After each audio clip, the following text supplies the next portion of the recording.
Hello friends, आप सभी का आपके यूट्यूब चैनल पे एक बार फिर से स्वागत है। और आज इस वीडियो में हम बात करने जा रहे हैं DRDO STF-B का। यहाँ पर फाइनल रिजल्ट जो है टायर 2 का वो यहाँ पे जारी हो चुका है। तो आज इस वीडियो में बात करने वाले हैं कि सिप्टम 10 के अंदर DRDO STF-B पोस्ट के लिए और टेक्नीशियन ए के लिए कौन कौन से डॉक्यूमेंट वेरिफिकेशन और डॉक्यूमेंट आपको रिक्वायरमेंट होगी। तो चलिए वीडियो को शुरू करते हैं। अगर आपके कोई भी रिलेटिव या कोई फ्रेंड अगर STF-B का रिज़ल्ट दे दिए हैं तो उनको यहाँ पर कौन सा डॉक्यूमेंट यहाँ पे देना है उसके लिए वीडियो को शेयर कर दीजिएगा। तो चलिए वीडियो को शुरू करते हैं। तो सबसे पहले बात करेंगे कि आपका डॉक्यूमेंट वेरिफिकेशन किस जगह पे होगा, यानी कि आपका जो डॉक्यूमेंट वेरिफिकेशन होगा किस लैब में होगा। क्या सभी को एक ही जगह बुलाया जाएगा? ऐसा नहीं है। जो लैब आपने प्रेफरेंस में दिया था और आपका जिस लैब में आपका सिलेक्शन होगा आपको उसी लैब में जाकर अपना डॉक्यूमेंट वेरिफिकेशन का प्रोसेस को कंप्लीट करना होगा। एग्जाम्पल के तौर पर समझ लीजिए, अगर मान लेते एक बच्चा ने अपना प्रेफरेंस में दिल्ली दिया था और उनका सिलेक्शन दिल्ली में अगर होता है तो उनको दिल्ली जाके डॉक्यूमेंट वेरिफिकेशन कराना होगा। अगर मान लेते हैं कोई बच्चा जोधपुर अपना सिलेक्शन किए था पहला और या 8वां कुछ भी दिए होंगे तो उनको जोधपुर जाके, अगर सिलेक्शन जोधपुर में हुआ है तो उनको जोधपुर में जाके डॉक्यूमेंट वेरिफिकेशन कराना होगा। ये यहाँ पे बताने वाला था। इसके बाद यहाँ पे बात करेंगे एसेंशियल क्वालिफिकेशन रिक्वायरमेंट के बारे में कि आपको कौन कौन सा एजुकेशन क्वालिफिकेशन का रिक्वायरमेंट होगा।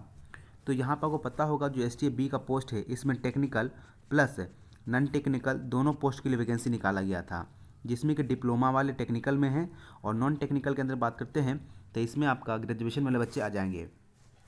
अगर बात करते हैं अगर डिप्लोमा यानी पॉलिटेक्निक पे आपने यहाँ पे फॉर्म भरा था STF-B का, तो यहाँ पे जितने भी आपका मार्कशीट है छठों सेमेस्टर का आपको सभी के सभी सेमेस्टर का ले जाना होगा। और साथ में अगर आपके पास रजिस्ट्रेशन सर्टिफिकेट होगा डिप्लोमा का या पॉलिटेक्निक का, आपको वो भी रख लेना है।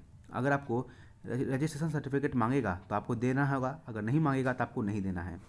और साथ में अगर सभी मार्कशीट का अगर एक में मर्ज करके भी रखा हुआ होगा तो भी आपको वो भी ले जाना है। और उसके बाद अगर आप ग्रेजुएशन कंप्लीट किए हैं तो ग्रेजुएशन में तीनों सेमेस्टर का या तीनों साल का जो मार्कशीट है वो भी आपको ले जाना होगा। इसके बाद यहाँ पर सर्टिफिकेट लिखा हुआ है, तो यहाँ पर डिप्लोमा या ग्रेजुएशन वाले बच्चे अगर आपका सर्टिफिकेट है बन चुका है प्रोविजनल सर्टिफिकेट, आपको तब देना होगा अगर आपका ओरिजिनल सर्टिफिकेट नहीं मिला है। अगर आपको ओरिजिनल सर्टिफिकेट मिल गया है तो आपको प्रोविजनल प्लस जो भी आपका ओरिजिनल सर्टिफिकेट है वो आपको ले जाना होगा, ताकि उसमें आपको डॉक्यूमेंट वेरिफिकेशन में कोई दिक्कत ना हो। अगर ग्रेजुएशन के बच्चे होंगे तो उनको यहाँ पे क्या होता है कि उनका जो ग्रेजुएशन का सर्टिफिकेट कम से कम ओरिजिनल सर्टिफिकेट 3 साल के बाद आता है, लेकिन प्रोविजनल सर्टिफिकेट जो है उनको अभी मिल जाता है। तो वो ग्रेजुएशन वाले बच्चे जो होंगे कोशिश ये पहले करेंगे कि उनका ओरिजिनल सर्टिफिकेट बोर्ड में जाकर या यूनिवर्सिटी से जाकर निकलवा सकने की कोशिश करेंगे। अगर निकल जाता है तो आपको कोई दिक्कत नहीं होगा। अगर आपके पास सर्टिफिकेट नहीं मिल पाया है तो आपको यहाँ पे प्रोविजनल सर्टिफिकेट्स भी काम चल जाएगा। अगर आप डिप्लोमा से कंप्लीट किए हैं यानी पॉलिटेक्निक कंप्लीट किए हैं तो आपको सर्टिफिकेट जो होता है साथ में मिल जाता है, तो आपको उसका भी देना पड़ेगा। इसके बाद यहाँ पर आपको मैट्रिक का मार्कशीट और जो सर्टिफिकेट होता है वो देना होगा। और ये बच्चे हर एक बच्चे को लिए देना होगा, चाहे वो किसी भी बोर्ड से पास किए हों, कोई मतलब नहीं है, लेकिन मार्कशीट और सर्टिफिकेट देना पड़ेगा। लेकिन CBSE के अंदर जो सर्टिफिकेट होता है वो इशू नहीं होता है। CBSE के अंदर कोई भी सर्टिफिकेट नहीं मिलता है। ये जब CGPA सिस्टम जब से आया है तब से नहीं मिलता है, लेकिन उसके बाद में सभी को सर्टिफिकेट मिलता है। तो इसीलिए जो बच्चे CGPA सिस्टम के थे उनको कहीं भी CGPA सिस्टम का सर्टिफिकेट नहीं देना है, लेकिन मार्कशीट सभी बच्चों को देना होगा। इसके बाद 12th की बात करते हैं। अगर जो बच्चे 12th पास किए होंगे तो उनको भी यहाँ पर मार्कशीट प्लस सर्टिफिकेट देना होगा। अगर जो बच्चे मैट्रिक से डायरेक्टली डिप्लोमा कंप्लीट कर लिए हैं तो उनको मैट्रिक का और सिर्फ डिप्लोमा का सर्टिफिकेट देना है। लेकिन मैट्रिक करने के बाद 12th भी की है और 12th करने के बाद डिप्लोमा किए हैं तो आपको तीनों का सर्टिफिकेट या मार्कशीट देना पड़ेगा।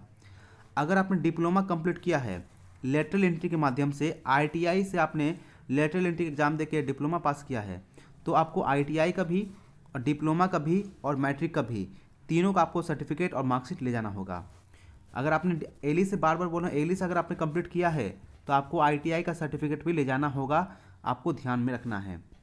इसके बाद अगर बात करें तो अब आपको ID प्रूफ क्या लगेगी। तो यहाँ पे जो ID प्रूफ लिखा गया है कि सिप्टम 10 के अंदर आपने जो फॉर्म के अंदर जो एप्लीकेशन फॉर्म में जो ID दिया था वही ID को आपको ले जाना है। नहीं तो अगर आपके पास वो ID अगर है उसके साथ आपको एक्स्ट्रा भी ID ले जाना है। कम से कम 2 ID कम से कम आपके पास होना चाहिए आपके प्रूफ के तौर पर।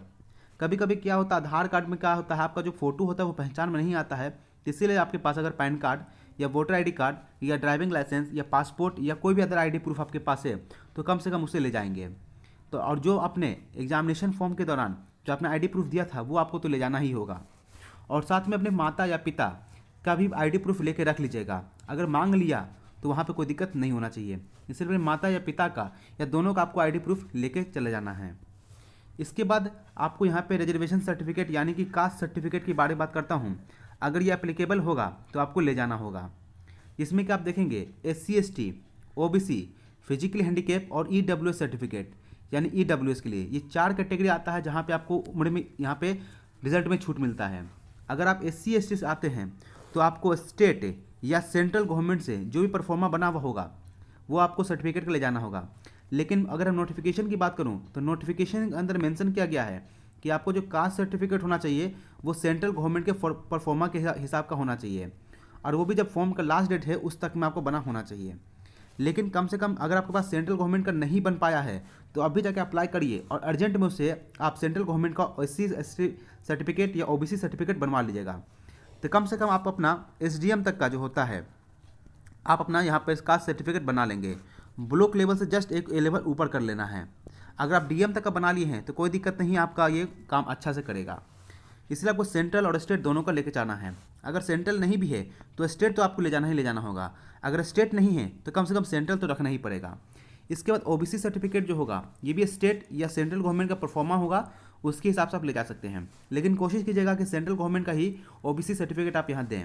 इसके बाद PWD सर्टिफिकेट यानी जो बच्चे विकलांग हैं उनको यहाँ पर PWD सर्टिफिकेट देना पड़ेगा, और वो भी एक रिस्पेक्ट जो आपका एक अच्छा जो इंस्टीट्यूट जो आपका मेडिकल होता है या हॉस्पिटल होता है वहाँ से वो वहाँ से इशू होना चाहिए, जिसके ऊपर उसका नंबर, सर्टिफिकेट नंबर और कितना % डिसेबिलिटी है, कहाँ का हॉस्पिटल, वो सभी वहाँ पर मेंशन होना चाहिए। और ये कोशिश कीजिएगा अगर पुराना है तो इसको नया करवा के जाइएगा।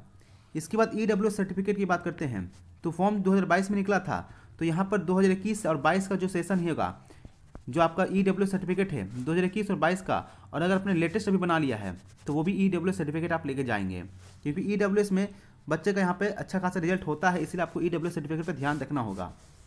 ये सभी डॉक्यूमेंट जो है आपका कैटेगरी के लिए जरूरी होगा। इसके बाद सेप्टेम्बर 10 के अंदर जो आपने फॉर्म भरा था उसमें कौन कौन से डॉक्यूमेंट यहाँ पे लग सकती हैं।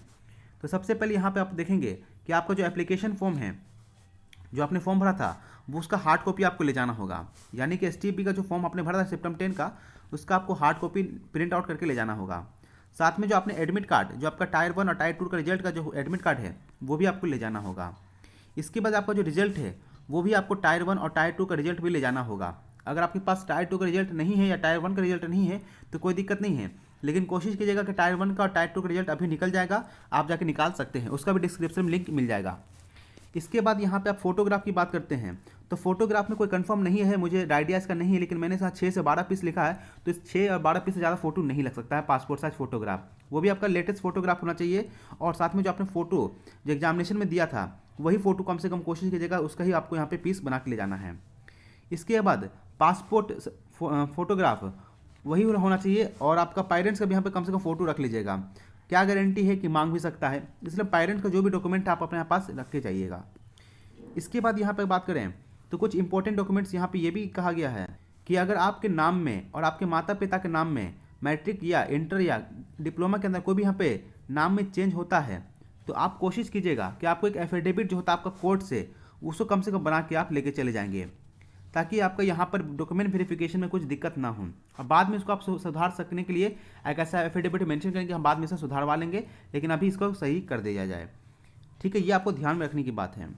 इसके बाद अब बात करें, और अगर आपका डॉक्यूमेंट वेरिफिकेशन अगर बहुत अच्छा गया, यानी कि आपने डॉक्यूमेंट में जितना भी डॉक्यूमेंट मांगा गया था और उसमें आपने सभी में पास कर गया, तो यहाँ पे आपको एक एक्सेप्टेंस लेटर वहाँ पे लिखने के लिए दिया जाएगा, आपको वो एक्सेप्टेंस लेटर लिखना होगा और फिर उसको आपको जमा करना होगा अपने लैब जहाँ पे आपका डॉक्यूमेंट वेरिफिकेशन चल रहा है। उसके बाद यहाँ पर क्या होगा कि वो एक्सेप्टेंस लेटर जो है आपको वो भेज दिया जाएगा पुलिस वेरिफिकेशन के लिए, और उसको वही अटेस्टेशन फॉर्म जो है आपको फिर बाय पोस्ट आपके हाथ में मिलेगा, और फिर आपको उसको भर के फिर बैक तो आपको लैब में जमा करना होगा। तो इस प्रकार से जो आपका जो है ये डॉक्यूमेंट यहाँ पे रिक्वायरमेंट लगेगा। तो हो सकता है ये वीडियो आपके लिए बहुत ही लाभदायक साबित हुआ होगा। अगर ये वीडियो अच्छा लगा हो तो प्लीज़ वीडियो को लाइक कर दीजिएगा, वीडियो को शेयर कर दीजिएगा और चैनल को सब्सक्राइब कर दीजिएगा। मिलेंगे जल्दी नेक्स्ट वीडियो में। Thank you for watching this video.